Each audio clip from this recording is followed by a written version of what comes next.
In the tapestry of life, where every thread holds a story, America in Black and White emerges as a haven for the voices echoing through the heart of our communities.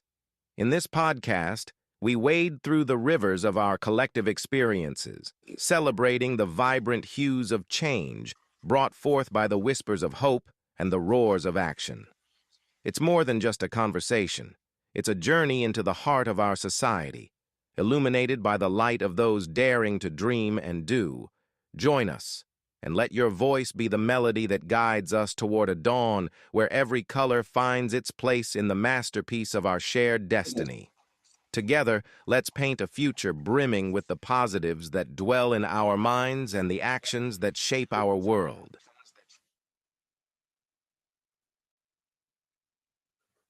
Good evening, family, and welcome to American Black and White, where we shine light on voices that are transforming our communities and shaping the future of education, equity, and empowerment. Tonight, we are honored to sit down with a leader whose vision and passion are redefining what it means to serve our students. Dr. Samuel Bennett is not just an educator, he's a trailblazer with a strong foundation in special education and a proven record of success supporting diverse learners. Dr. Bennett has dedicated his life to cultivating inclusive, high performing environments where both scholars and educators thrive. He believes that leadership is service, and through that belief, he has built a culture of excellence, equity, and accountability, bridging instructional rigor with authentic relationships. He has a collaborative approach that inspires teams to reach new heights while never losing sight of the needs of every single student.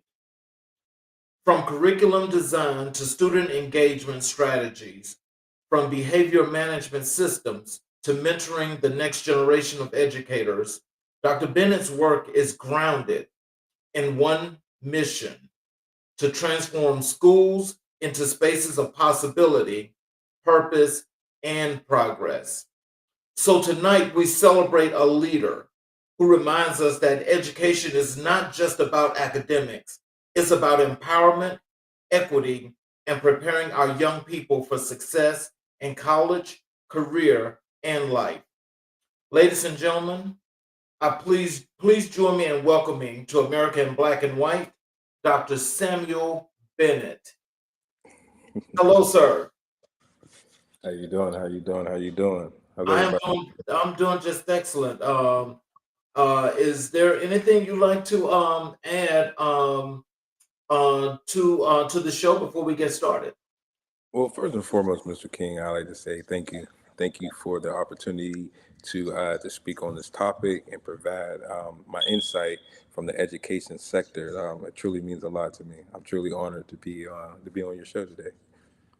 Well, I thank you, and I'm glad that you're here. I'm very honored. What I want to do first is I actually want to start with your career in education and the specialization of the work that you do in special education. Can you tell us what inspired your journey into special education? Oh, it was a while ago. A while ago, when I first transitioned from Pittsburgh, Pennsylvania, down to Virginia, my mom used to be an instructor for medical assisting, and I remember I came down to visit her for Christmas one time, and she had this one student that I kind of gravitated to more than the others. But it wasn't, anything on the favoritism type of side. It was more so I seen a need within this student. So I would sit down, I would talk with the student, and that's when I started to really pick up and say, okay, this student has some learning barriers that needed to overcome that. So I kind of took a liking to it. So after I got done playing football, I went to school and I got my master's degree in special education. And then at that time, I was coaching football at Garfield High School in Woodbridge, Virginia. And they gave me an opportunity to coach. to go to school and to work in the special education department. And ultimately, that's how I got started. And then as I was working through those barriers and learning the ranks of everything, that's when I then found my purpose. Dr. Bennett, it looks like your screen may be frozen or something. Because I'm not seeing you live. I actually see like what looks like a picture. There you go. Is I think that should be you right there. That's different. Yeah, I'm not sure why I'm frozen. I'm sorry. Yeah, again, that's another. It looks like there's another like frozen picture there. So if you tell us, how do you define inclusive excellence in today's classroom? um, Inclusive excellence to me, you should be able to see it before you feel it. So when you walk into an inclusive classroom, you should be able to see the learning that is transpiring. You should be able to see the thought process of the students through their kinesthetic movement. So not just sitting behind a desk, but ultimately have them up, moving, and learning and using those kinesthetic movements to express their feelings, because a lot of students in the special education sector struggle with verbalizing their answers or verbalizing their thoughts. So you should be able to see through their movement. So, what are some of the things that you use as a process when it comes to communicating and getting to understand these students to help them to become better citizens? So I truly believe in the power of building relationships. And when you build those relationships, you then get to know how not just a student, but just how an individual thinks. And as you're learning how they think, you then learn how they communicate, because you might deal with a special education population that it comes off as like they're hitting you and they're coming physical, but that's their way of communicating. They don't necessarily know that they're hitting you, but that is their way of either getting your attention or telling you the answer to a math problem or things of that sort. So I believe in the power of building relationships. Okay. So, what are the most common misconceptions about special education? Ooh, that's a good question. The most common thing that I see about special education is individuals think being being in special education or having special education services are a bad thing. They don't understand the power of having an individual plan or an IEP. They just kind of look and fall into the stereotypical things of, oh, that means I have mental issues. That means, I can't do this or I can't do that. But it's a lot deeper than that. It's more so an IEP is a tool to help them learn or a tool to help them express themselves, and you put that into a plan. I'm really not sure why I can't see myself. I'm sorry. Yeah, it says I'm frozen. I don't not know why I'm frozen. Let me see. Not really sure why I'm frozen. Let me see. I'm sorry, everybody.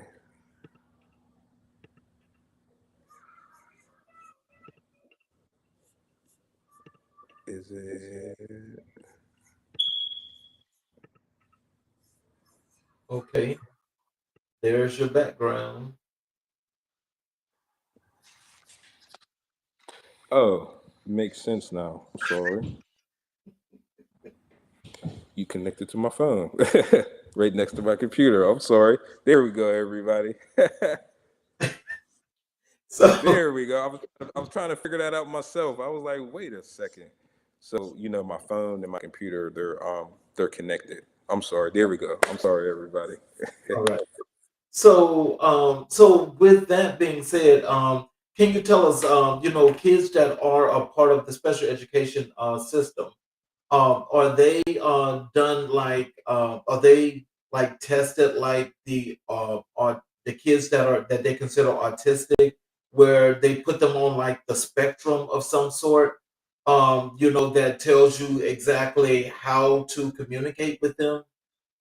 Well, first and foremost, in order to get special education services, you have to be tested through psychological testing. That then places you where you need to go, exactly where you need to be, because there's no reason to say, hey, a student is just autistic by the way that they look or the way that they dress or the way that they or verbalizing things. Like, that's not how you get the mechanization of an IEP. So you have to go through that psychological testing and find exactly what that student needs and exactly what would benefit that student to be successful. And then based off of there, then you kind of, look at it, because autism is under like an umbrella, as we say. You just can't say, hey, a student is autistic. There's a lot of key characteristics that play into that. You might have a student that's mild intellectual disabilities, that's autistic, that has OHI or SID or SLD. So it all depends on the data that you're able to get from the psychological testing. So that's the first step in achieving that goal, if that's what you're seeking to do. Mhm. So with teaching these students and you actually bringing them along, for the great work that you do, can you tell us, like, uh, what is it that's internally here in your heart that makes you really want to do this work to make these students be better? Well, there's two reasons actually. There's one. I had a cousin. Actually, he was murdered in 2019. Oh, Who was on the autism spectrum, and I connect with my aunt as much as possible to get a backstory. But ultimately, doing this work is what motivates me to do what I currently am doing, because then once they leave the schools, they are then citizens of the community, and then that's where you get to see if that student's IEP, or see if that diagnosis was appropriately given, to see exactly what type of individuals they're going to be in the community. And that ultimately will distinguish the data between the schools, the prison pipeline within our schools in America. oh, wow. Oh, so you mean so that prison pipeline system also appears to students in your classroom as well? Absolutely, absolutely. That's Wow. something that I'm very passionate about.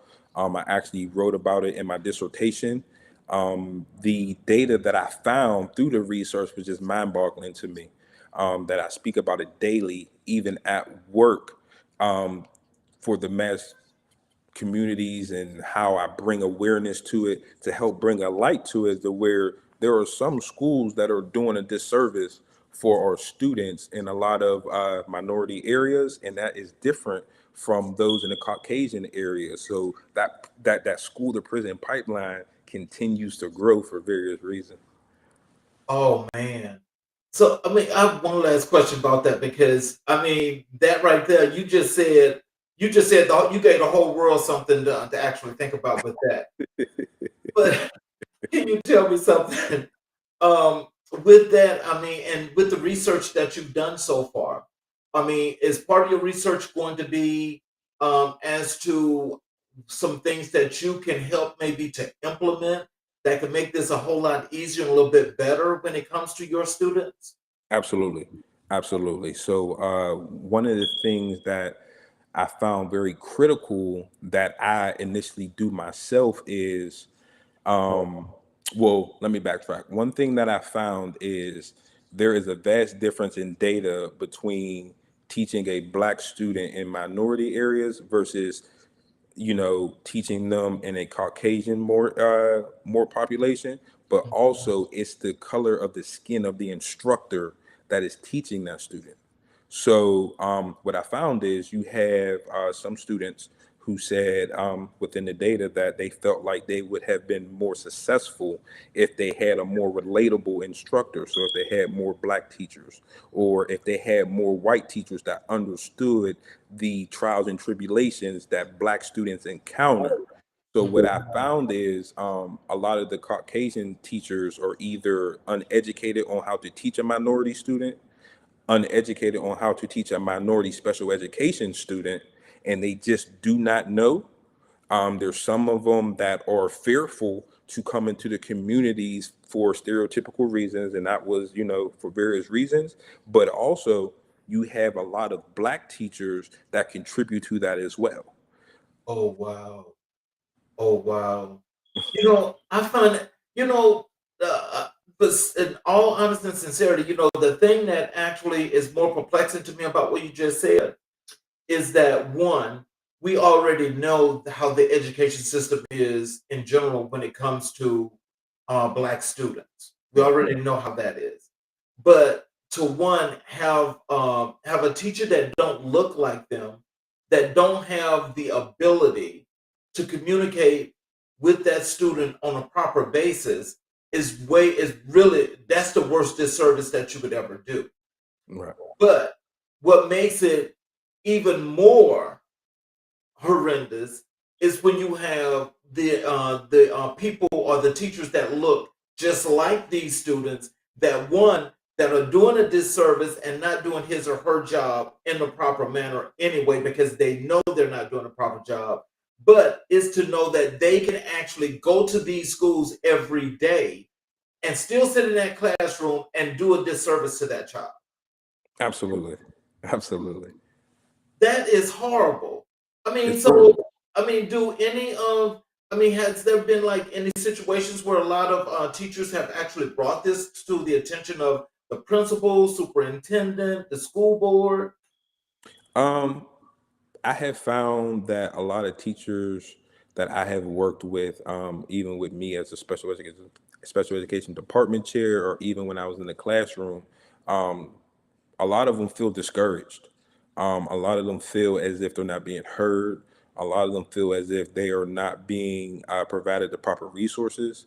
And a lot of them, some of them just don't care, if you want me to be honest with you, because we now work in an education system to where it kind of feels as if it's along the same lines of what's the point?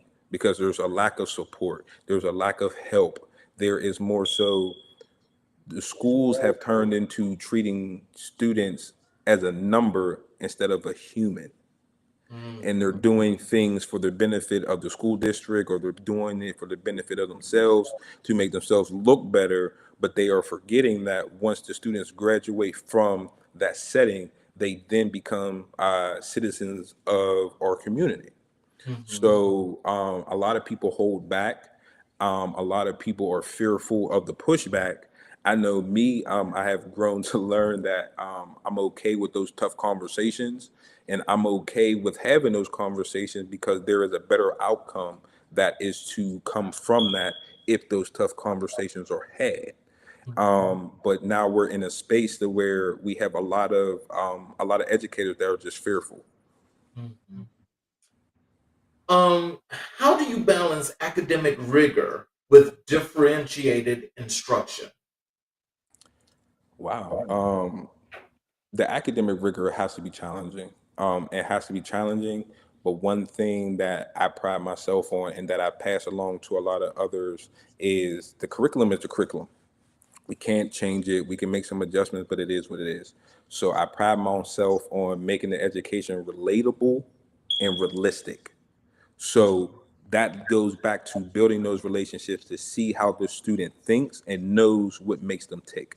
What's going to get them going? What's going to get their mind going? So, for an example, if you have a student that likes to play football, okay, but you're teaching him in a math class, and let's just say you're working on angles, use those angles of the curriculum and make it relatable towards a football game or a football system to help that student activate some knowledge and be able to visualize what they're going through. So for an example, if we're working on angles, I Mhm, would then speak to the student. Let's just say the student was a wide receiver. Everybody knows you play football, everybody runs routes as a wide receiver. Make that angle for the curriculum relatable towards that player who understands the route system of a football team. So if you're working on an acute angle, the quickest way to make it relatable is say, hey, so think of it as if you're running a slant route. mhm, 3 yards this way and you're coming 45 degrees this way. What does this angle look like? How does this look? How does this transfer from this curriculum, not just to the paper, but also to the field as well? because then they're like, oh, Dr. Bennett showed me what, an acute angle is. I got to keep my 45-degree angle as I'm coming across. So making it relatable, but making it realistic. And that is what is missing from the curriculum. A lot of students feel as if the curriculum is null and void because they can't use it in everyday life. Right. So working with that student on how to, build a bank account or do renovations on a house, but you're working on geometry or you're working on angles or you're working on some algebraic equations. Make it relatable for that student, because then it doesn't just stick in a curriculum mind state. It then helps them utilize it in everyday life. So, what role does data play in transforming outcomes for diverse learners? So data is very important, because I'm a firm believer of you can't drive a car without gas, and the data is the gas. So the data will tell you where you need to go to drive this car. So you just can't say, hey, I want to drive from Georgia to Pittsburgh, but I don't know how I'm going to get there. I don't have any gas. So the data will tell you exactly, hey, in order to get gas, you have to do this. You have to go to the gas station. You have to, pay with this card or that card. So then it then drives your instruction. And when it drives your instruction, now you have the gas to go from Georgia to Pittsburgh to Atlanta. I mean, to LA, or to wherever you want to go, because now you have a starting point. You have a foundation to start off of to access exactly what they want to go. Now, in the diverse community, it's a little different because resources are different. So now you have to get very creative in your instruction and your approach. So then you get to tailor it and make it realistic towards that student, because you then have the relationship. So being in a minority area and teaching in low poverty, low income areas, it helped me in more ways than not, because one, I grew up like these students, so I know exactly what they go through. I have the data to build the foundation of where they can start. And then with me building that relationship, and not just building a relationship, but knowing exactly what makes that person tick, now I can be able to put my foot on the gas now that it has a full tank of gas and we're ready to go. But I'm utilizing the resources that I have that are available to me to help drive that instruction to make that change. Mm. So, in just say in said situation as that goes, what are some of the things that you do to bring the student into that situation to help them to learn how to navigate and make this a little bit easier for them? I show vulnerability. I So, show them that, yes, I have my doctorate degree. Yes, I may be your teacher, but excuse me, there's only but so many things that makes a difference between you and I. So I mhm, didn't bring myself down to their level. I kind of feel as if, teaching is kind of like a hierarchy now.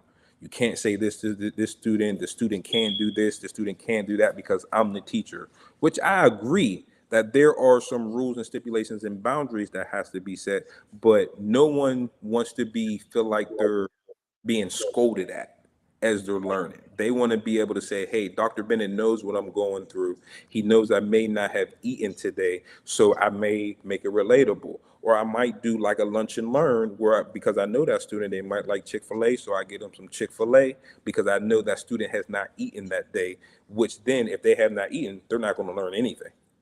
So just lowering myself and becoming vulnerable to that student to let them know I am open to fully receive everything that they're able to give. can you share a breakthrough moment with a student that shaped your philosophy?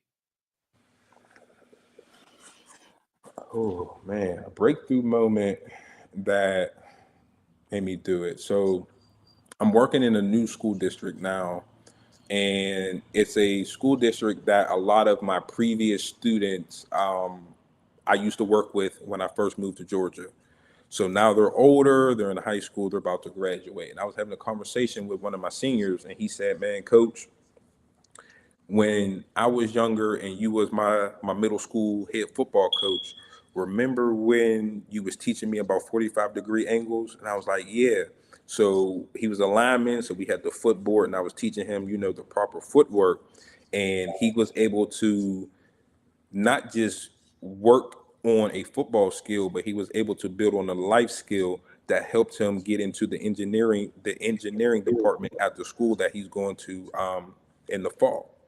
So we were having a conversation, and he said, "Man, if you would have never took the time to let me know about your past experiences in football, if you never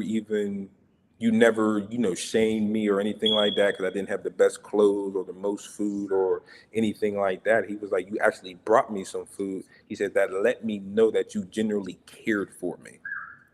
And because I opened up myself and I opened up my heart, he was able to take the skills that I gave to him, transfer them into the school books, and now it has put him in the ranks to where he was able to receive a football scholarship to go play football. So he was able to build on his academics because he wasn't the best academic student at the time. So that was a breakthrough moment for me where I was like, this is where I need to be. Wow. Now, you know something, I think, that's where I think a lot of parents, would really be not just happy that their kid has a teacher or an instructor like you, but I would think that most would like be very, very happy to have you to continue to help that student as he or she is continuing through school, because those kind of relationships, I know, they happened during the time where I was going to school, and I know school now is totally totally different. And so it's like to have an instructor like that now is one that you definitely should be very honored to have, because a lot of teachers wouldn't actually take the time to do that. They Oh man, really wouldn't. thank you. I appreciate that. How do you support educators in building culturally responsive classrooms? I just take the time and just spend that one-on-one time with them. The same way I build relationships with the students, the same way I build a relationship with the educator. Because you're able to see their flaws and you can see their pros as well. But once they're vulnerable, you're able to build them up. So being able to give them, strategies that I use to be successful, but also, use some key examples that's around us to help bring them back in. So for me, I'm big on the curriculum, and the curriculum is the same way, but it doesn't say that you can't make it relatable. So use some outside sources, bring in some outside people to talk to the kids and show them that what you were telling them is actually true because they're hearing it from a different source. So just making it culturally relatable. I have offered a teacher, strategies on using rap songs to help a student remember what a stanza is for an ELA poem. So just making it, very culturally relevant, but also reminding them that this is what you need to get from that because you still have to master the curriculum. So for me, you have to make it culturally responsive. You have to put in those strategies and those learning tools that are relevant for our community in which we're serving. Wow. So, if you just take a moment now, I want you to tell our audience, what is the motivation of Dr. Bennett and who is Dr. Bennett?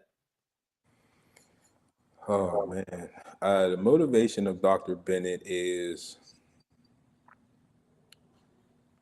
success. I love success in any way that it looks. I'm hard on myself. I'm very, very, very, very hard on myself. But just overall success is what motivates me, and that looks different for everybody. So my success doesn't look like yours, and it doesn't look like the next person. So just using that relationship to learn what the students see as successful and help them accomplish it. Um, who is Dr. Bennett? Dr. Bennett is a work in progress. I'm nowhere near where I would like to go, but only God knows exactly where I'll land. There's nothing too flamboyant about me. I'm born and raised in Pittsburgh. Single mother. Um, Definitely didn't have a silver spoon in my mouth.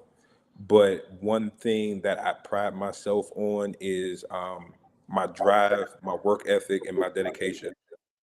One of my greatest mentors, when I first started teaching, her name is Judith McDaniel, and I still talk to her today.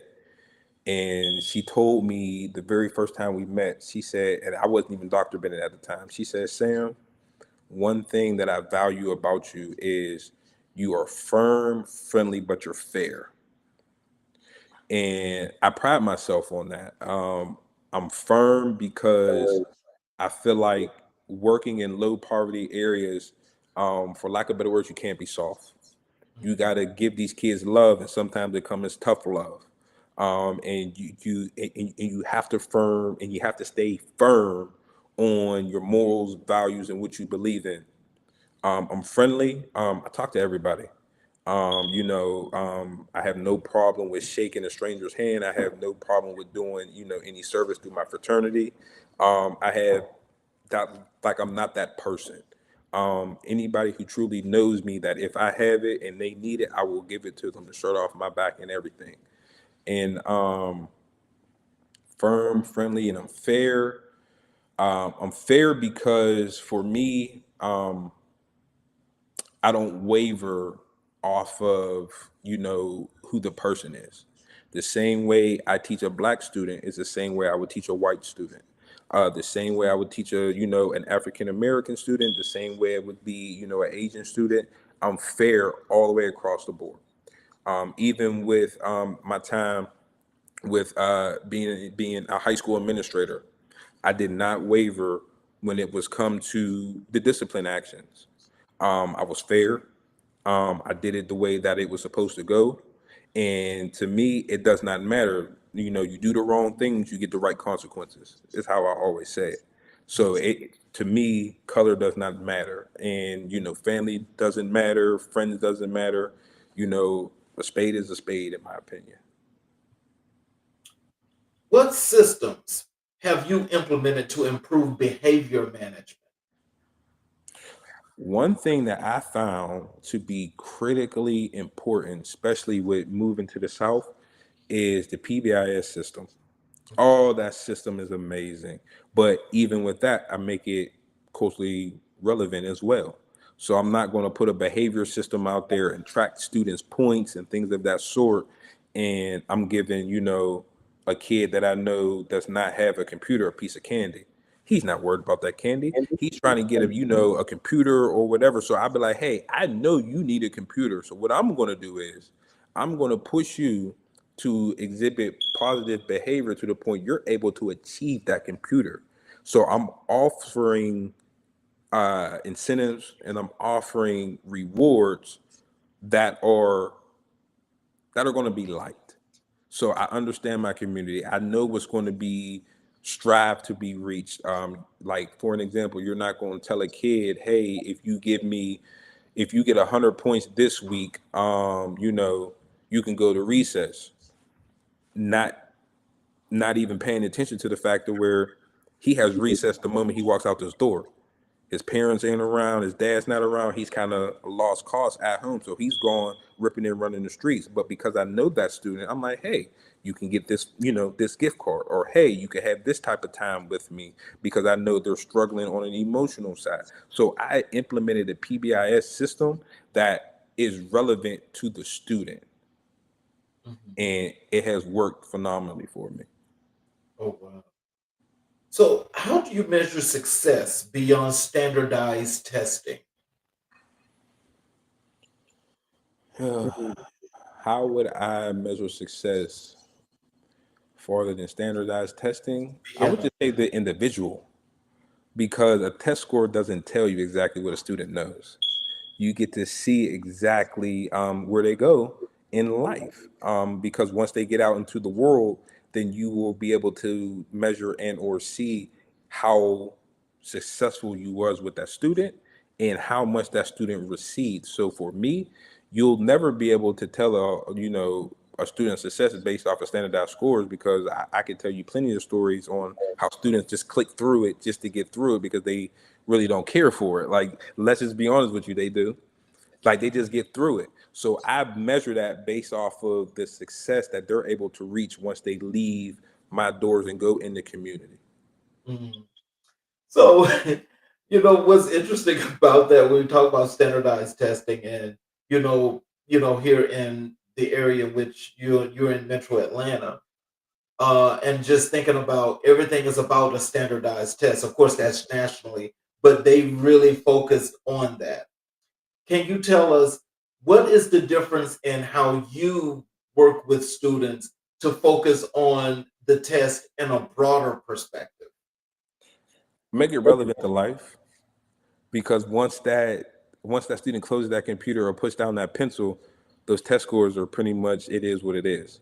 And once they graduate, they'll never see them test scores. They'll never even hear from it. So I then make the curriculum which are aligned to those standardized testing and make it relevant to life, because they're able to take those skills and transfer those over to life. So I make it very, very realistic. I get out in the communities with them and point out some things and do a lot of things with the kinesthetic movement, a lot of college tours and things of that sort. So I legit make it deeper than what it is on a piece of paper, because once they put down that pencil or that paper, they'll never understand it, and then they live the rest of their life. Students are kids for the shortest part of their life, so you'll be able to truly measure that based off of the success that they're able to reach as an adult.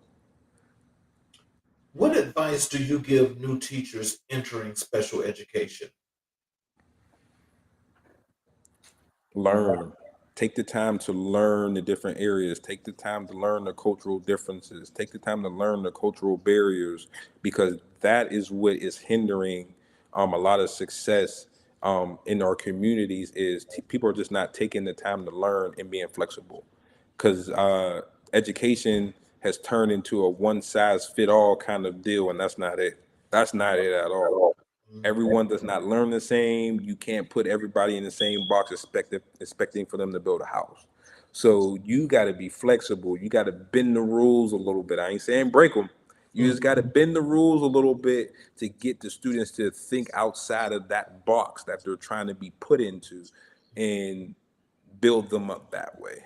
I think that is critical. Like, it's not a one size fit all. This system doesn't work for you. It may not work for me. It You just can't do it. It's just unrealistic to me. mm. So, as you mentioned that how critical this is, so tell me, how does critical thinking go into that? Are you having to teach these kids more about how to critically think now? Or are you finding some are already at that point and they're kind of like easier to push along than others? You definitely have to teach critical thinking skills more than anything now, because even the curriculum is scripted now.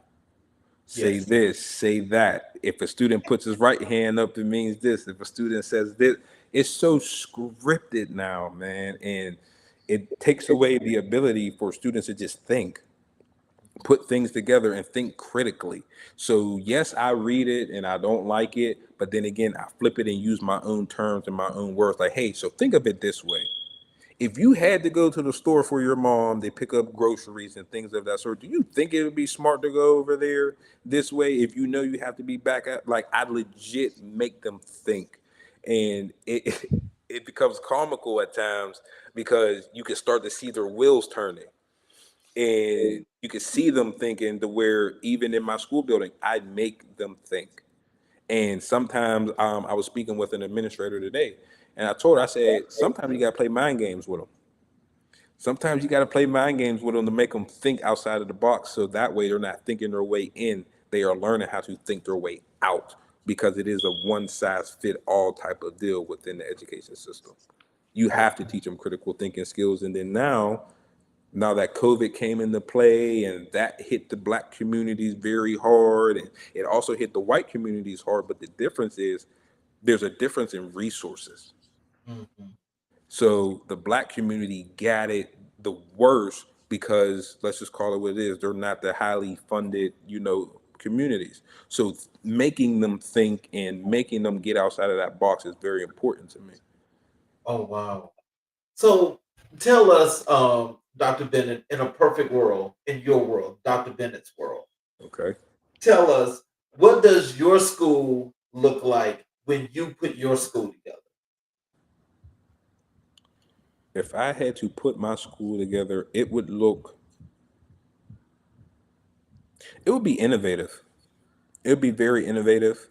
Um, and the reason why I say that is because a lot of the things that I seen to be useful for me when I was in school are not available anymore. So it would be a lot of critical thinking. It would be a lot more field trips. It would be a lot more engagement. Granted, the times are different now, but if I had to say what my school would look like, it would be innovative, that provided a lot of opportunity. Wow. And see, I think, well, this is just in my opinion, I think the way you're thinking about that is what I think the education system should really be about. Because I think once kids are allowed to understand, and it's what they think and how they think about these things and how they learn to fix these problems, makes it so much easier for them rather than trying to make them robots, Hmm. make them just want to use particular instruments and not be those innovators and creatives that they most likely naturally are, which Absolutely. means that the school is dumbing them down, you Hmm. know, because a lot is not actually being put there. So when they have instructors like you that are actually opening up these boxes or these springs or or these rooms, these windows, it's making the kids actually look outside because it's like they want to know what's over there and they want to get there. Right. And see, that's what I'm trying to understand. How is it that like when you have a teacher like yourself, and your kids respond to you, like, are they like are your administrators actually looking at, okay, well, if they're responding to this, let's learn a little bit more about what Dr. Bennett is doing in his classroom. Hmm. Are they doing that? Oh yeah, absolutely. Absolutely. I had a conversation with my administrator today, and she said, because it took me a while to cool, I'm only in my second week. She said, Dr. Bennett, listen, it took me 31 days to get you out of that contract, to get you over here, because I know what you bring to the table. And that was heartwarming to me. And it was more so she truly understands how I believe in cultivating a whole student, how I believe in cultivating a whole child, and how putting them into a box isn't doing anything but trying to get a number. I'm not here to get a number. I mean, because I feel like if you're doing things for the right purpose, then the numbers will come anyway. So you have to open up a student. You got to completely break them down to build them up the way that you need them to. And then with that, they're able to stand on their own 2 feet and see what life truly has for them. So being able to relate to them, being able to have those tough, engaging conversations with them, to be able to truly understand who they are, where they want to go, and the things that they're dealing with at home. People forget that when we teach a student, we only have them for certain many hours out of a day. But no matter what you tell them, they still have to go home at the end of the day. So those hours are critical, Yes. and you have to maximize those hours to the best way you can, because no matter what you tell them, they have to go home. But if you tell them the right thing, show them the right thing, and show them how that curriculum or that lesson can relate to the life, it'll stick to them when they get there. Mhm. So just taking that time. And so, how do you ensure equity in resource allocation across schools? I'm sorry, can you repeat that? How do you ensure equity in resource allocation across schools? Having that conversation with the people who are in charge of the budget, because there's not every school that utilizes the allocations the right way, but ensuring that the students have what they need and they have it at appropriate time. So it's very intentional on how you plan Mhm. how you plan for your day. You can't go into the next day not knowing exactly what you want to do. And if you know exactly where you want to go and what's upcoming, you can then ask for those resources, plan for those. You can write grants for those. You can reach out, for outside community engagement to help you get those if the funding is just not there. There's a lot of ways to actually get it. You just have to become knowledgeable on actually getting, but it would be very, very useful if you were able to get it from the proper allocations. So, what's your vision for the future of special education? My future, how I view special education in the future, it would be for it to look the same as general education. I think special education kind of gets a negative connotation because of the name, but you can't really tell unless you know a student has a more severe disability. But even with the ones with the severe disability, I feel like they should be fully included in everything, Right. because everybody and everything in the world is not the same. Everything in the world does not look the same, but most importantly, they should be treated the same. Mhm. So ensuring that all students with an IEP or all students with a disability are treated fairly, and they have the proper access to the curriculum. And the only way to actually do that is to be intentional on their psychological testing and that they are getting the proper supports within the schools, to make sure that they're fully included in those general education classrooms, in those PE classrooms, art classrooms, and ultimately in the community. So, let me ask you this question before I move on to another area. Tell me about emotional intelligence. How is that used in your classroom and in your school in general? For emotional intelligence, everybody is on different levels. I have some students that cry when they're frustrated. I have some students who become aggressive when they're frustrated. Within our school, it's the same way. But one thing that I'm proud of is we take that foundation and we build on it. We show them different ways to lower that aggression. We show them that, hey, it is okay to cry, but you still got to get back to the work. So take that time, build that time, and whatever is making you upset in that moment, use that as motivation to become better. And we push that, and we really do push that, because emotional emotional issues are never going anywhere. That's something that everybody has on a day-to-day basis. So we have to teach them how to navigate through those. Let's talk a little bit about your keynote speaking and your athletics advocacy. How has your experience as a keynote speaker shaped your leadership voice? It shaped my leadership voice by just broadening my horizons, not just focusing on one audience, but focus on as many audiences as possible. Just building on that and getting my message out, and I do that through vulnerability. I'm big on, listen, I am no different from you. Let me tell you what I've gone through, and let me show you how I've got to where I am. I'm definitely not where I feel like is the end point for me. Only God is the true determination of that. But I really feel like me speaking to the community and speaking to young men is a calling of mine. And it's one of those things that I truly believe that once I get your attention, I got it forever. So tell us, what does it look like when you're doing one of your speeches and you're actually you're more than pulling the audience in, you're captivating the audience. What is it? How does that work? And what what are some of your more centered messages that you're getting out to your audience when you're doing your speeches? The most centric message that I get out is No matter the color of our skin or the upbringing that we have, we are all one. We are all together. Everybody has shared experiences with a lot of differences. So I definitely draw them together.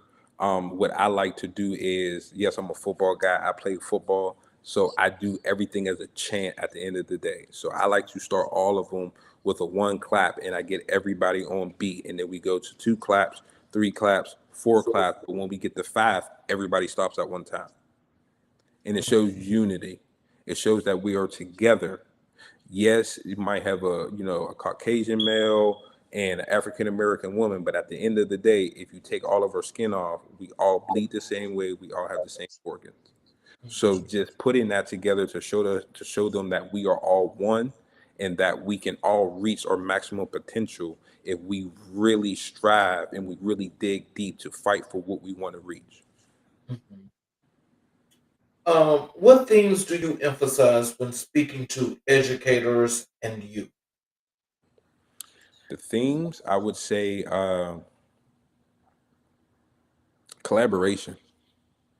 That is one of the biggest things that I push because I think it is the most forgotten thing in our community. Nobody talks anymore. Nobody knows how to work together anymore. Everything is all about self, but no one is really emphasizing the power of teamwork, Mhm. working together, collaboration, because what this person brings to the table may ultimately help the next person, and that person can bring something to the table, but you would never know that unless you collaborate and you work together. Everybody working as one team can achieve any goal in this world. So, how do athletics contribute to academic and character development? Oh man. So uh I'm a firm believer of athletics for a lot of reasons. For discipline reasons, for teamwork reasons, things of that sort. But one thing you can't get around with is academics. In order to be an athlete, you have to be a student athlete first. So you get to take a student from a classroom, build them up, make the curriculum relatable for a football player, for an example, then he's going to take those skills onto the football field and build himself up on the football field, which then open up so many different doors for him in the community. But it helps me leverage academics, help me leverage athletics, and athletics help me prepare you for life. Because within academics, I can teach you the curriculum because that's what we have to do, but I can make it relatable and realistic on the football field. Because you were a great athlete, then I could take those skills and transfer them over to an athletic standpoint, which then either allows you to, get into the workforce, go into the military, and whatever it is that you're trying to reach in life, you can take those disciplinary strategies, those courage strategies that we built on that court or on that field, and apply it to your everyday life. But it would never start without academics. But you also can't play athletics unless you have great academics. So, as you're saying this, it sounds like you're saying you teach them how to apply this.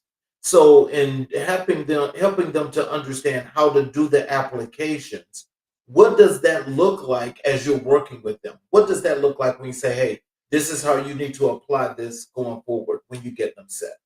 So I would just remind them. I'm like, hey, remember when we talked about this in math? Remember how we talked about this, how we took that on the football field? Now, how would this transfer over to how you would take care of your mom? Tell me how this would, apply to how you would, try to multiply your bank account. What do you need to do in order to get there? You have to go back to those skills that we were teaching in the classroom, that when we were working on bank accounts and interest rates and things of that sort, and then how we talked about how that works on the football field. Because a lot of people will be like, oh, I just want to play football because I want to make a lot of money, I want to take care of my mom, but they don't work on the foundational skills to even get there. So when they get out into the community, they blow the money. Right. They blow their money because those skills were not taught. But one thing that they'll never forget, and this is across the board with any sport, is discipline. Mhm. Were you disciplined enough to stay structured in your finances to build that bank account the way that you were? Or were you out there just frivolously spending because you got too caught up in the moment because you finally got the money that you tried to, that you tried to accumulate? So did you utilize those skills? So I make it relatable, but I never let them forget. Right. What lessons from sports have influenced your leadership style? One thing that I learned from sports that influenced my leadership style is dedication. Is to be completely dedicated. I'm an extremely dedicated person, and even as a leader, I am dedicated to my community. I'm dedicated to my cause. But working in sports and playing sports ultimately helped me relate to a lot of different cultural backgrounds. I played with, black athletes, white athletes, Asian athletes, and it just took me from a lot of different races because I was able to. I took the time to learn them, but it ultimately said, "Hey, you know what? Even in my leadership style, I can speak Spanish to you because, hey, I remember when I had a Spanish teammate who taught me Spanish before, so now I can relate to you on a leadership spectrum." Or, hey, I remember when, I was down and out and I had a teammate who needed to be, helped or remember, but I don't know what you go through in life. I was able to relate to them. So it opened up such a big box for me in leadership that I'll forever be thankful for. But ultimately, one thing that it definitely taught me is how to remain dedicated to the cause, Mhm. how to be able to stay structured. So, how do you advocate for student athletes in underserved communities? By providing them with opportunity. So I use the platform that I have, I use the current resources that I have, and I open my doors to them as much as I possibly can. I have paid for football camps, cleats, things of that sort, the things that they need to be successful that in the minority areas they don't get as much as everybody else in the higher up areas. So I take my platform and I'm not selfish with it. I'm very selfless. And if I have a resource, I completely open it up to make sure everybody has an opportunity to take a piece from it to maximize their potential. Let's move over to your work in community engagement and leadership.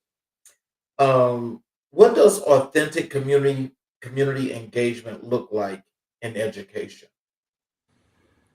Uh, what does it look like? Mhm,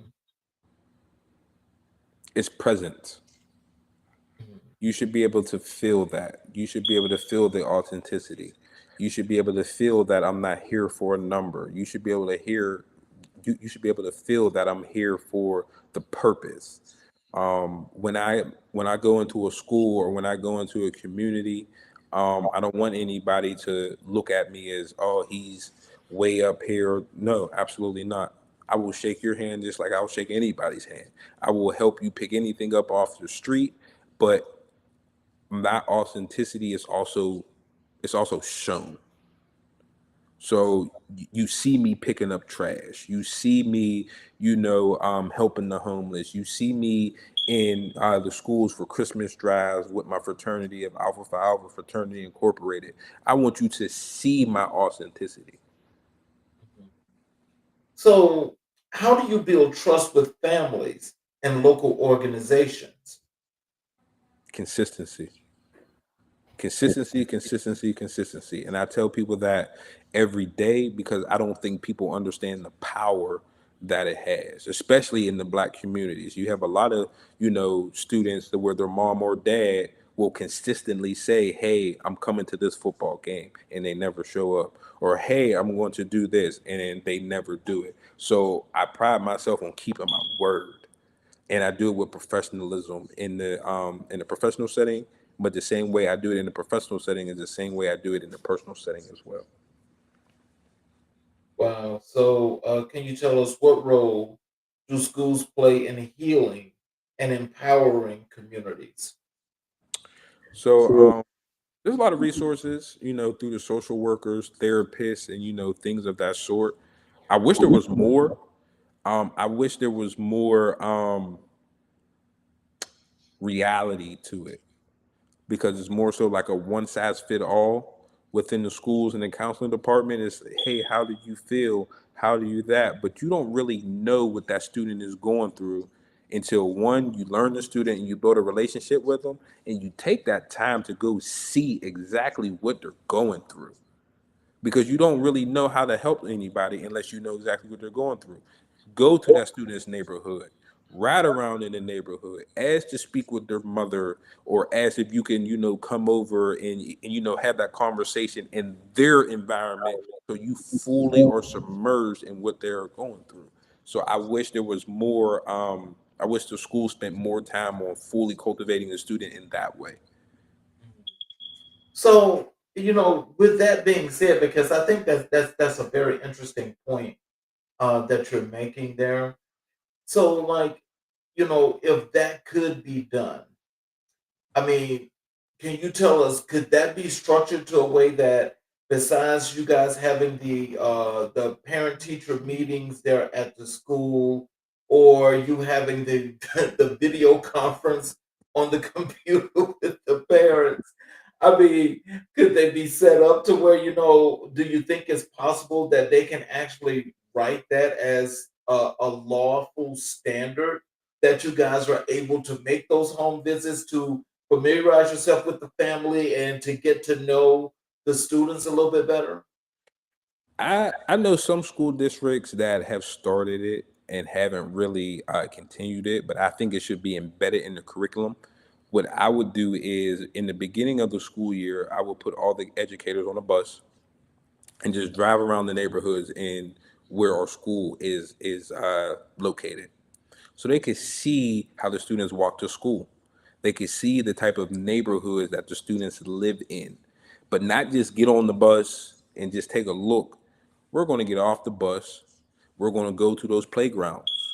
I want you to be able to touch the grass that the students walk on every day. I want you to smell the air. I want you to hear the environment of what they go through, so that way you're able to truly understand what it is. I had a student one time. Um, he was one of my football players at the time. I had no clue, but I was like, "Hey, what are you going through?" And he was, "Oh, coach, I can't tell you this, I can't tell you that."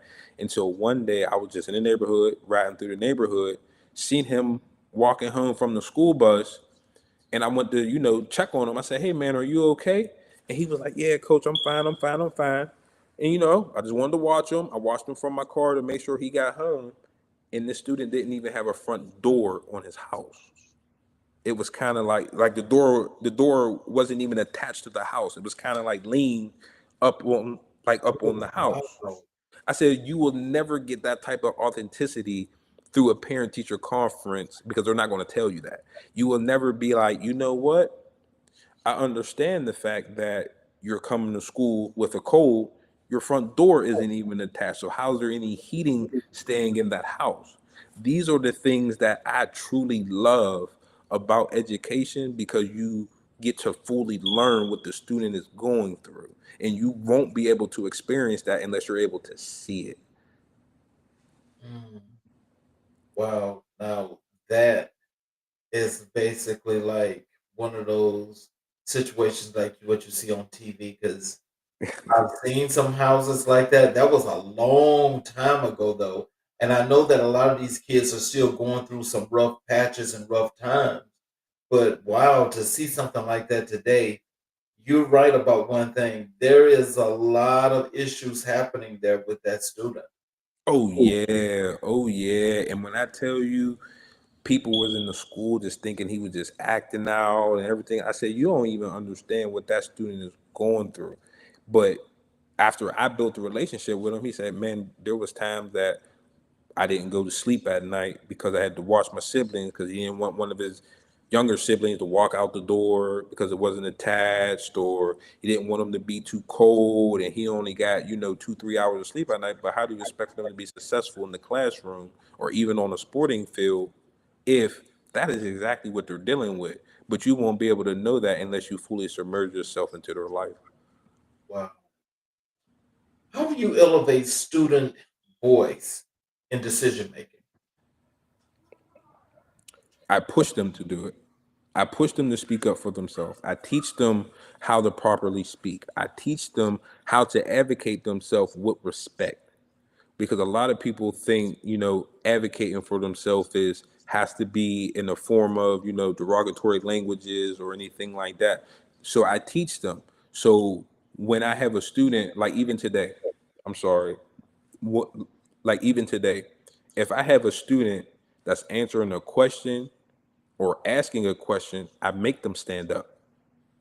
Stand up, put your shoulders back, articulate what you're trying to say. Rather if it comes out right or not, we can work on that part.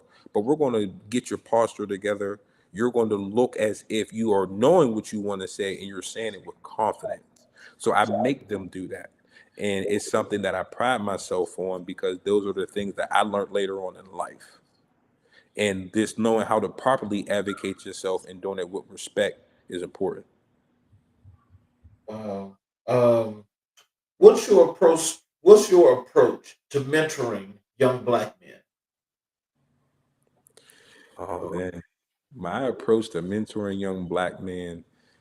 Wow, this is very important to me. So, my approach is cultivating the whole student or the whole individual, but ultimately breaking them down and building them back up. Not breaking them down in a negative term, but completely taking all the layers of that onion off so we're able to watch them sprout. Because no one's able to grow with heavy baggage. So you have to pull off, a lot of their bad trials and tribulations and things of that sort. You got to completely strip them in order to build them up. So even with mentoring, you can talk to somebody until they're blue in the face, but if they're not open to receive it, they'll never keep it. That's true. So you got to completely break those barriers through, relationship building. You got to show them that you are generally there for them, and you have to do that with consistency. And you have to be consistent every single time. And that is how I believe mentoring should be. You should show them the way, and they'll never get away from it, but you'll never be able to instill that unless you pull off all those layers of what they have gone through.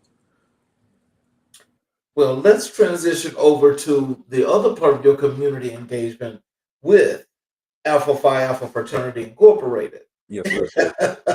Yes, sir. Black and gold. Yes, sir. So tell us, how has Alpha Phi Alpha shaped your values and leadership? Oh man, that's a great question. Um, the same way they stripped me down. They stripped me down. They built me up, and even with the building up, there was always a consistent reminder of the way that I should go. We have a saying that's not the alpha man way.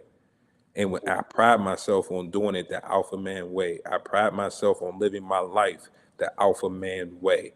So having those brothers to consistently remind me when I'm doing something wrong, but also celebrating me when I'm doing something, correct. But even when I am doing something correct, there's always a teachable moment from that. So just continuous learning is what I get from the fraternity, and it's something that it's I love Alpha. It has transformed my life in so many different ways.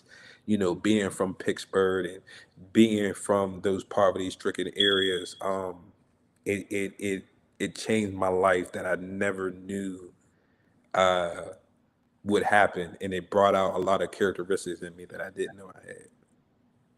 So let me ask you this question, because I mean, that in itself, I know that that's a whole lot and that means a whole lot to you. But being from Western Pennsylvania, Yes, sir. okay, to where you are right now, can you truly tell us what made you pledge Alpha Phi Alpha? To be honest with you, it was I had no clue what an HBCU was. Mm. Until I had the opportunity to play football, and I bounced around in a lot of different schools. I went to St. Augustine University in Raleigh, then I transferred home to Slippery Rock, Pennsylvania. Then I transferred back to Bluefield University. But it was that key moment at a HBCU where I seen it, and then I started to learn from it. And I said, "Hey, man," and I had no knowledge of this growing up as a young black man, and I seen that, and I was like, what is this? So I started to do my research and I started to dig deep into it. And that's when I was like, you know what? And I remember I told myself, I'm going to do that. I said, I'm going to dive full, I'm diving head first into that. And at the time I was like, I don't care what I got to do, but I'm going to fully learn what it is like to be a true alpha man. And it took me a while, the cross. I was out of school, so I ended up crossing Sigma Eta Lambda in Conyers, Georgia. But that is something that I made a promise to myself I was going to do for the development of myself to help develop the community. So that's when I was like, oh man, yeah, that's what I want to do right there. And I seen that. I think I was first introduced to Alpha 2011, 2012, and I crossed fall 21. So it's always been in my heart. So I like that's something that I made a promise to myself with. And even when I moved to Georgia, I told my wife, I said, man, I wish I had the time because I was an athlete in college. I said, man, I wish I had the time to really, dive deep into that back then. I said, who knows, where I would be or what would life even be like for me? And she was like, well, why don't you go do it now? And literally, as soon as she said that, I just took off with it. I just took off with it because she knew it was always in my heart. So, what does manly deeds, scholarship, and love for all mankind mean to you in practice? Service, we're going to do the work. We're going to do it. We're going to do it. And we're going to do it. We're going to be in the communities. We're going to be in the schools. I'm going to serve the individuals in my community like no other. And I'm going to love it every single way I'm going to do it. I don't care if you're black, white, purple, or orange. I'm going to love all mankind and I'm going to provide the best service I could possibly provide. So, how do you carry the legacy of Alpha into your educational work? Oh man, I talk. I talk about it every day. I wear my know your to work as much as possible, and the work that I do in Alpha and the things that I learned from it, I instill it in my schools. I do it the same way. The same way I would plan a community service event through Alpha is the same way I would do it at work. The same way I would teach one of my mentees through Alpha how to write a resume, I do it the same way at work. I lean on my frat brothers more than anything. So if I have a question, I call them like, hey, how can I transfer this over to the schools, or what can I do here? And I make sure that I'm present. So when we have Greek events and everything like that, they know Dr. Bennett's going to come in and he's going to be ready to go. He's going to have all his alpha gear on. But I take all the skills and the tools that I learned through alpha and I embed it into my schools and I do it wholeheartedly. What advice do you have for young alphas entering public service? One thing that I would tell them is lead with your heart, lead with love, and lead with consistency. And that looks different through everybody else. But the most important part is leading with consistency because you have to be consistent in everything that you do, especially in leadership. One thing that I have grown to learn is the worst kind of leader is an inconsistent one. Oh my God, yes. It's inconsistent. So if you, my frat brothers will tell you, I'm a very consistent person. And I got that from my time of, playing football and, getting ready for the NFL draft and things of that sort.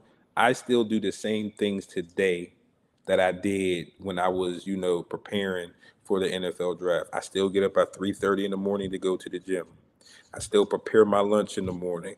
I still get my clothes out the way before, like it's just embedded in me. So just being consistent in the way that I lead, in the way that I show up, is the main thing that I would tell them. Lead with consistency. We talked about Black history, and I asked you who are the most influential persons in your life in Black history. You told me it was Dr. Martin Luther King Jr., W.B. Du Bois, and Jay Z. Can you tell us why is Dr. Martin Luther King Jr. a foundational influence in your life? He's a foundational influence in my life because one thing, and no, I'm not bad because he is my frat brother, but but one thing that he's an influence in my life is standing up for just what was right. Um, Standing up for what was right, doing things with fidelity, and doing things out of love. I think that is one of the biggest things that is just missing from the community now. Is just doing it out of love. A lot of people just do things just because there's a beneficial, you know, attachment to it, whether it's recognition, monetary value, or whatever. But just doing things out of love that impacts the community in ways that they don't even see his coming. He was probably the best visionary I've ever read about in my life.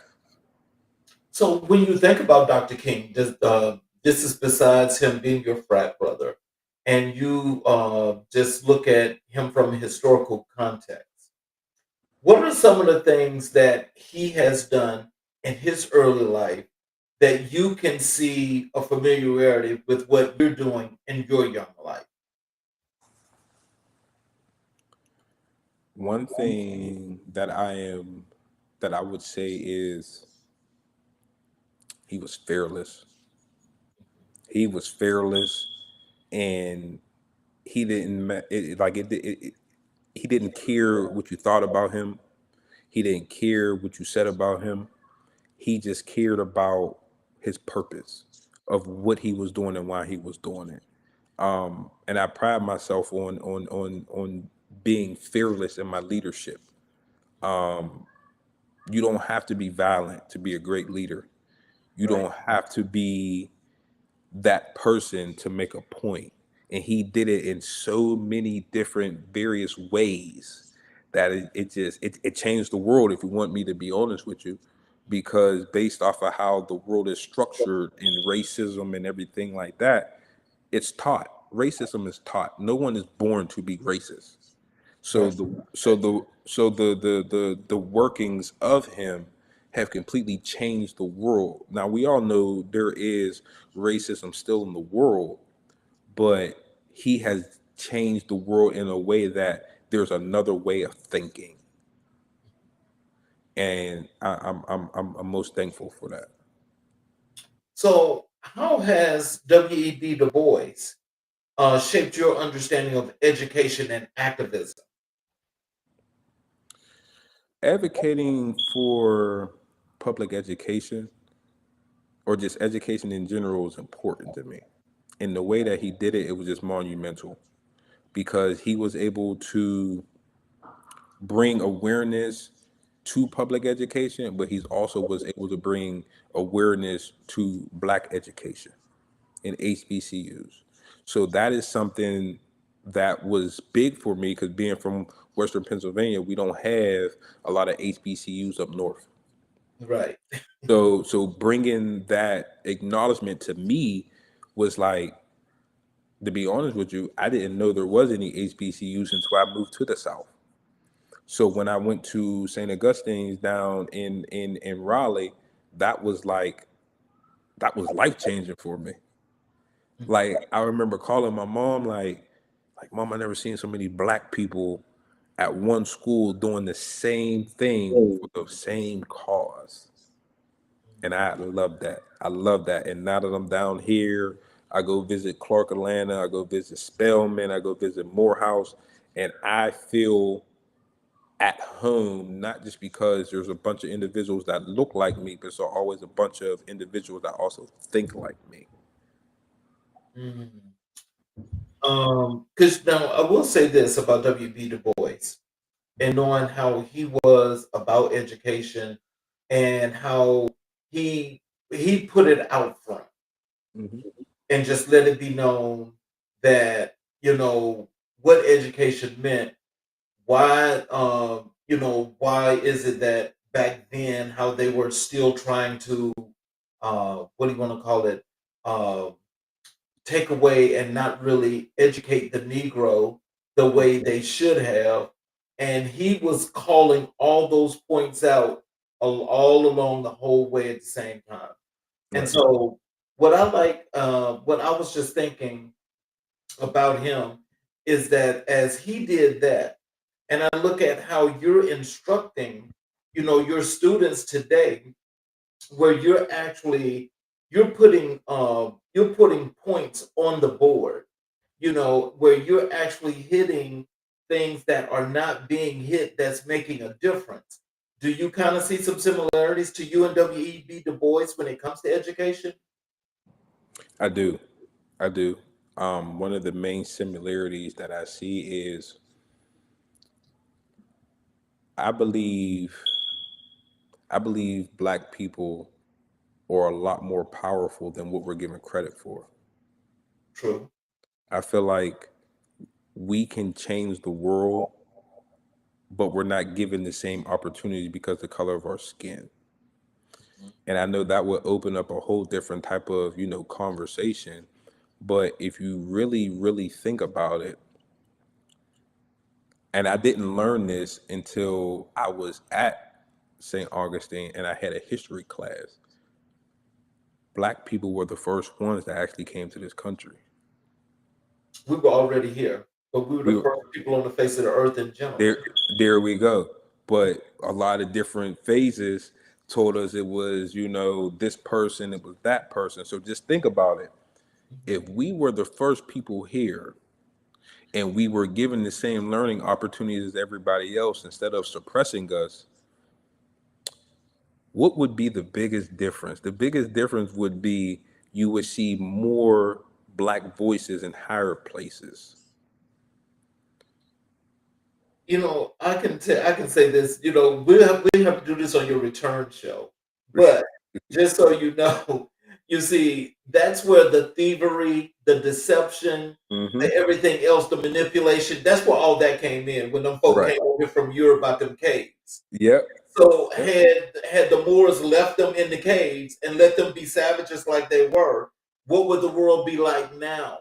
Exactly. It'd be different. It'd be so different. And me and my wife talk about this all the time. I was like, if blacks were given the same opportunities, we'll run the world.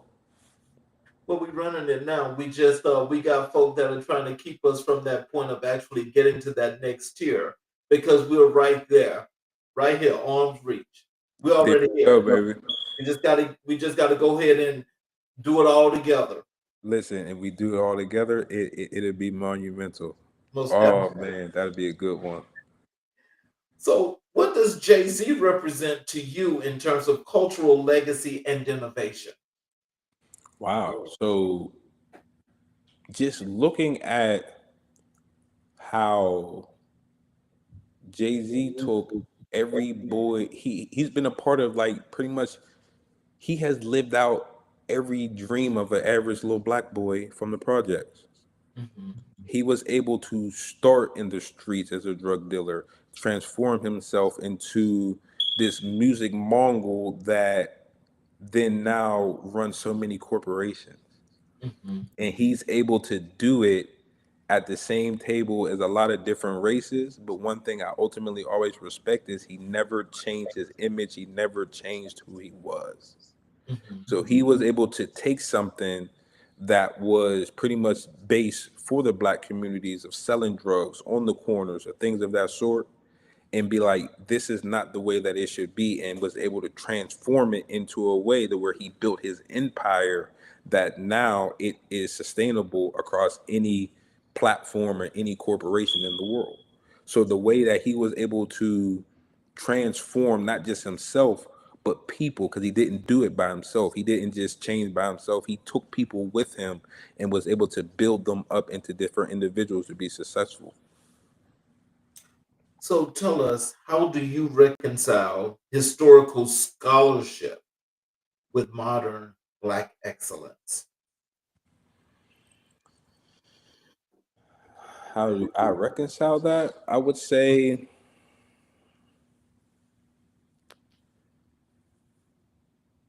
being devoted. I would say being devoted to the purpose, being devoted to not just black scholarship, but black excellence. Mhm. Because once you become a black scholar, then you can then promote that black excellence because you have the tools to pass to somebody else. You have those tools to not just pass to, another black individual, but you could pass it to anybody. But it just hits different when it's another African American, because now you have another brother or sister in this world that is able to transfer those skills to somebody else. So now it turns into a domino effect. Well, you see, that's what you represent. You represent that Black excellence. And so Absolutely. you're setting that standard right now. At least you've already started that. So as you already started that, you've already got the foundation set. Now you're just building up. That's it. So as you're building up, I mean, what's there other than to look at you, not just on a mantle, but as the work that you're doing that's setting the standards going forward? That's what we're talking about. That's Black excellence. I appreciate that, man. I really do, because I'm big into that. I really believe in giving back to the community. I really do. And then growing up, I didn't have a lot of those opportunities. So I pride myself on giving back as much as possible, even with my wife and my kids. If there's an opportunity just for us to volunteer, we, we'll go down there, we'll go to the food banks, and we'll just do it just because we don't have anything to do. It would not be foreign if I walk in the house now and my wife be like, hey, we don't have anything to do this weekend. You want to go down to, the food bank or whatever? And we're like, yeah, we don't have nothing. And we bring my kids with us to show them that light as well. So it's like I'm big on that. Like that means a lot to me. So, what lessons from these three figures guide your daily decisions?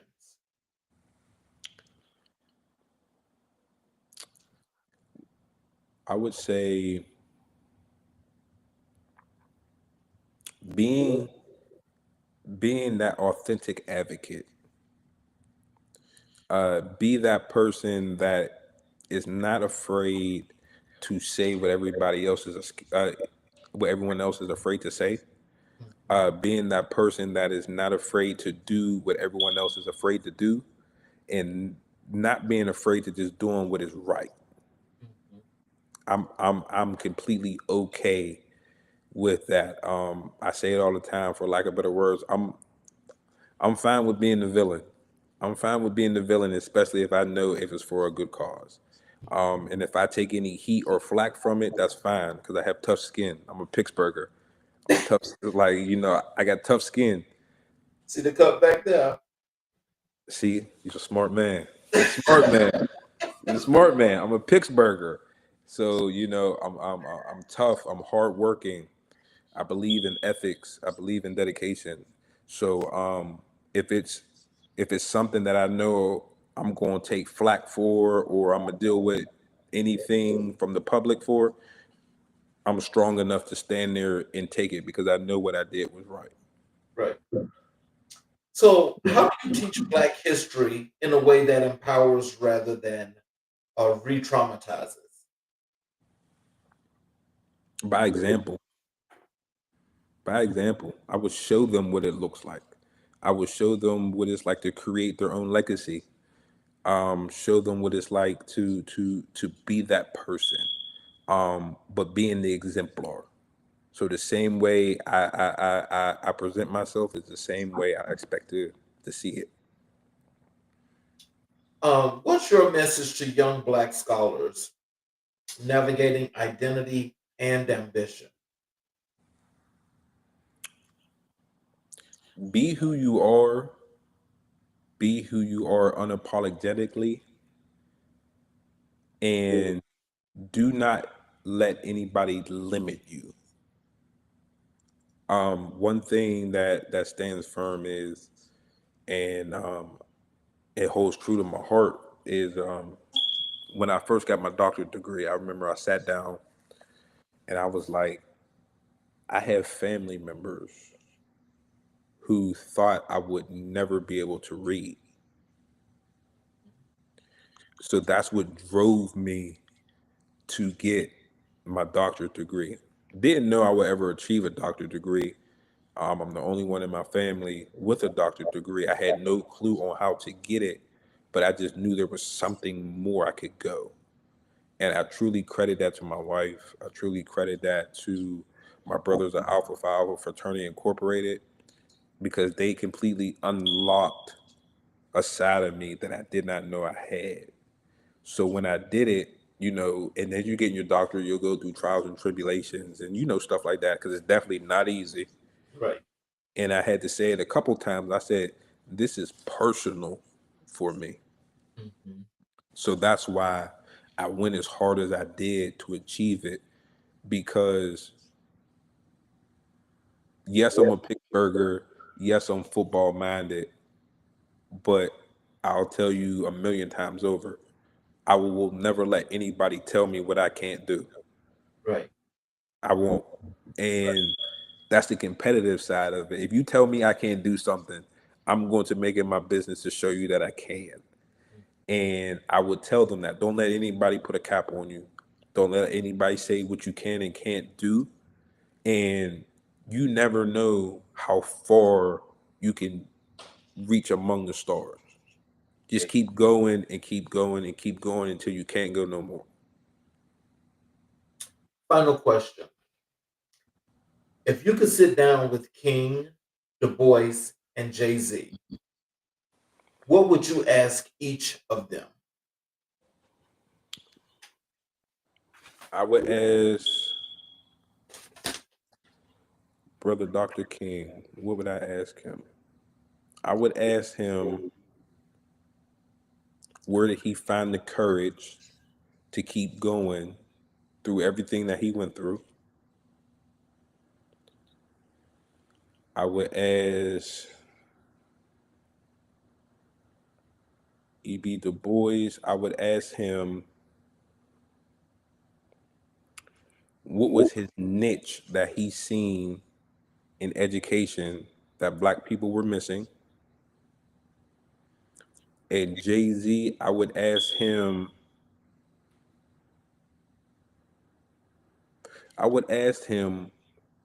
what he found or what he thinks was his best recipe for success.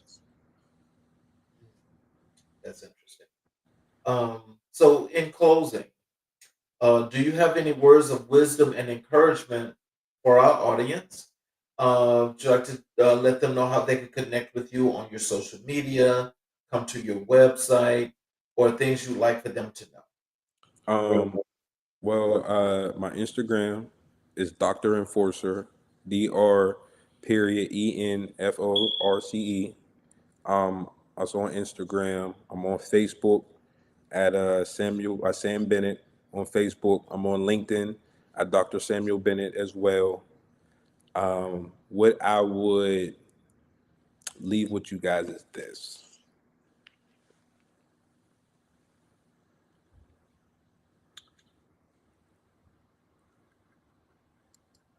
You do not have to be a product of your environment, but there's always positive that you can be a product of your environment.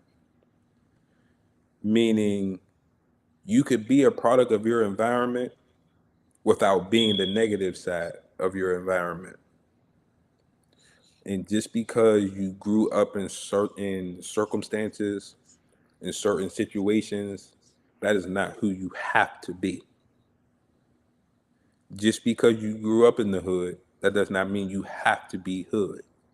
Just because you grew up one way, that does not mean you have to stay there. One quote that I use at work, and it makes the most sense, and I'll say this in closing: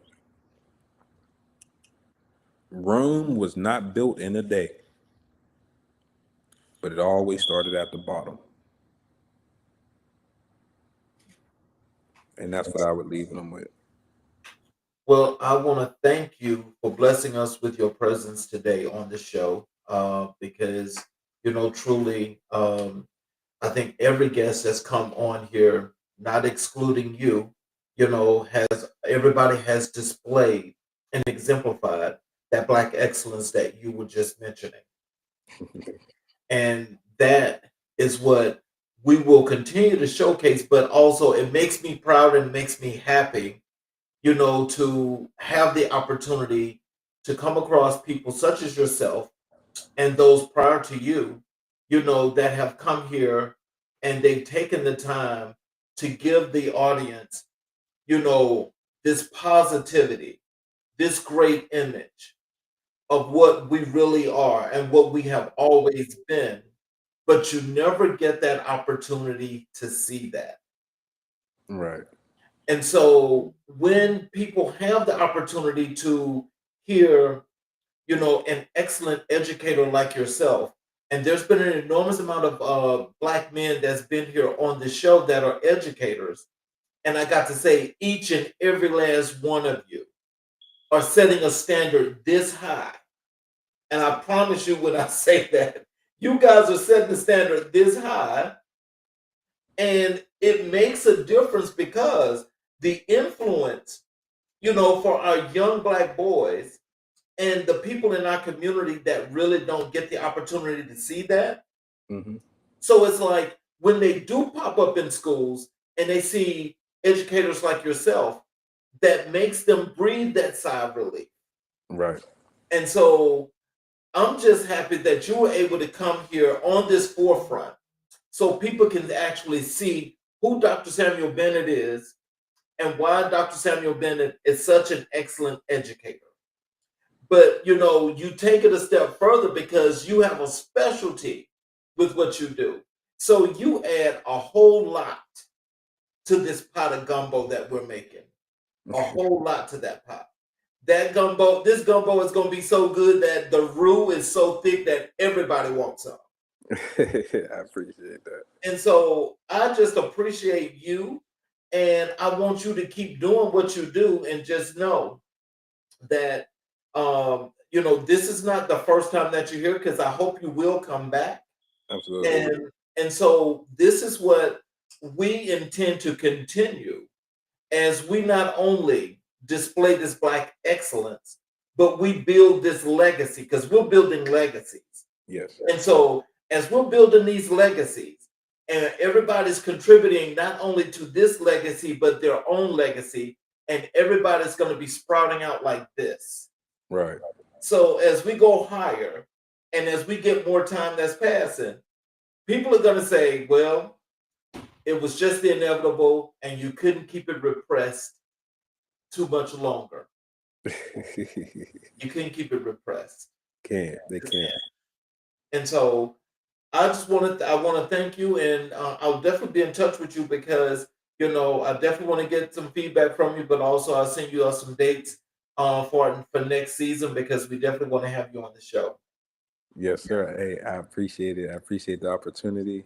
I'm looking forward to come back. So the faster we can get that on my schedule, the faster we can put that in place, and I'll be prepared and ready for it. I'm excited, and I appreciate you so much. I really do.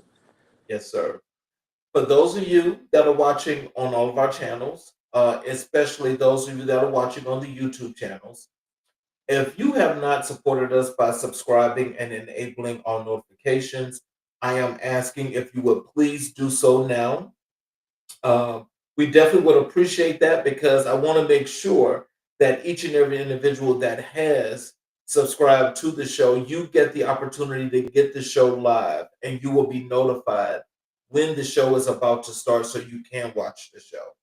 You'll also have the opportunity to go back and watch all of the previous recorded shows where you still get to get all of this wonderful information that these guests are displaying in order to help to make and contribute to the growth of our communities and to mankind because it means just that much. I would appreciate also if you guys that have not yet, if you would go and you would join and subscribe to our community. In our community, we've got two sides to that. We have the podcasting side where you can watch the show. We have the other side that's AMIBW, where one, you'll be able to get the magazine. You will be able to post. So those of you that are looking to, if you're looking for, let's say if you're an entrepreneur, if you're looking for somebody to fit a description that you want to hire, you can post that there. You can also like the posts. You can like the blog posts that are there. There's several things that's going to be coming there that as the community is building that I want to make sure that you guys are already there when you're doing what you're doing, you're gathering points as you participate, and we're also going to have rewards where you'll be able to redeem those points eventually. And for those of you also that have not joined or subscribed to our magazine, you're able to subscribe to the magazine where you will be able to get the magazine. And finally, we are introducing a new segment in season 4. That new segment is called Final Word Friday. Yes, Final Word Friday, where we will now be on 5 days a week, starting the week of January 12th. But the first premiered show for Final Word Friday is January 16th. On that show, there will be 3 panelists that we will sit down and we will discuss hot topics. It's not like one of these regular shows. It's a show where we sit there, we talk about hot topics. You will also have that opportunity to sit there with your best beverage and we just discuss the topics where everybody gets to participate. The audience can send questions and comments like they do now, and we will all have the opportunity to continue to grow this excellence and this legacy as we were talking about before. Oh, Dr. Bennett, Yes, I'm sir. sorry, I'm going to let you go, but I did not do this one thing, and I'm sorry for this. Okay, this was just, there was just one comment here. And thank you, Dr. Whittier. We got that situated. He was talking about you were frozen. So I want to thank you all and for watching this show tonight. And I hope you guys come back and watch our show again tomorrow night as we will continue here on American Black and White, coloring conversations on the canvas of America. I'm your host, Charles King. You all have a great evening, and we will see you guys tomorrow night. Thank you again.